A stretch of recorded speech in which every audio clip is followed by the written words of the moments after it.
So we're up in northern Minnesota. This is the border of Canada and Minnesota. Remember, I grew up in the poorest county. You heard my story last. We grew up on this bean farm and 8 miles from the nearest town of 500 people. So what we like to do for fun is go to the Boundary Waters, and it is amazing. The BWCA is a protected area of Million Lakes or whatever it is, and you go up there, but you go in, you don't get something like this. In fact, there's only 2 ways. You hike and canoe.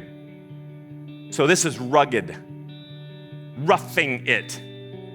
Usually 2 per canoe. 1 person carries a canoe. You go through the trail or the hiking trail, whatever. You put it down in the first lake. The other person has the packs, usually the food on the front and tent and gear on the back and sleeping bags and stuff. And they throw in your canoe and then you paddle across that lake. And then you find another hiking trail and you paddle across that lake, and you're in there. Far from anything. No toilets or any of this kind of thing. There's places you're supposed to camp. And so here's what happened. I convinced these guys that I meet with every year, friends of ours. We usually go meet up at this cabin, this kind of brain trust of guys. We've all started businesses. We started meeting 27 years ago and right out of college, and we started meeting. And so 2 of us kind of like this kind of thing, actually, going fishing up there. 2 of them a little more citified. So what happened is, we each were in a canoe with each of them until about the 3rd day. We're in there. We were having the fire was going for breakfast and everything. And I told my friend Joe, I got to show you something. I've been to this lake the year before. And by the way, because of permits, they let hardly anybody in because they want to protect the wilderness. So you never see anybody else. I said, I got to show you this walleye spot. Now, walleye fishing, who knows what walleye fishing is? Okay, it's amazing, right? So in Minnesota, God is here and walleyes right there, right here. So here's what happens. We're doing this, and I took him. I said, I got to show you this spot. So the other 2 were kind of enjoying the fire and stuff. So I took Joe. We paddle halfway across the lake. We're almost to the walleye spot, and the other 2 had gotten the canoe out and paddled a little ways out to where we caught some northern pike fish the night before, not far from camp. And we're almost to the walleye spot, and I hear, "Help!" But I'm almost to the walleye spot, so I don't hear it first. Finally, my compassion pillar kicks in. I turn and look, and there's one of my friends waving a paddle. Help, join me. So I paddle toward them. Instead of them going up to camp where we can actually help them, they paddle toward us, so we meet in the middle of the lake. I see what happened. One of them has a northern pike fishhook in his hand right here. Now, a fishhook has a what on it? A barb. That's there for important reasons, so you can't take it out of anything till it's dead, right? So he's got this on it. Can a little hook hurt? Turns out it can. And by the way, it's in there, so we're very quick. We're canoe to canoe out in the middle, and I just try to rip it out quick. He doesn't like that.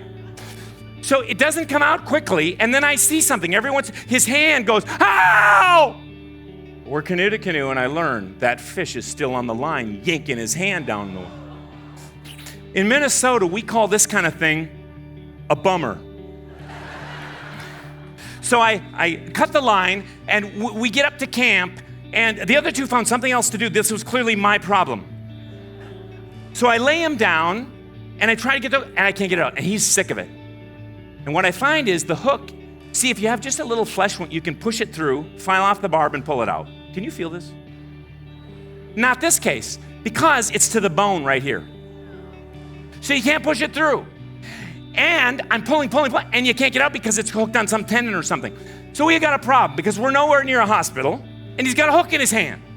And I know what some of you say, oh, just leave it in. You're 3 days from a hospital. Just when you sleep in your tent, just hold it like this. Just don't catch it on your fishing vest. No, you got to get it out because input equals output.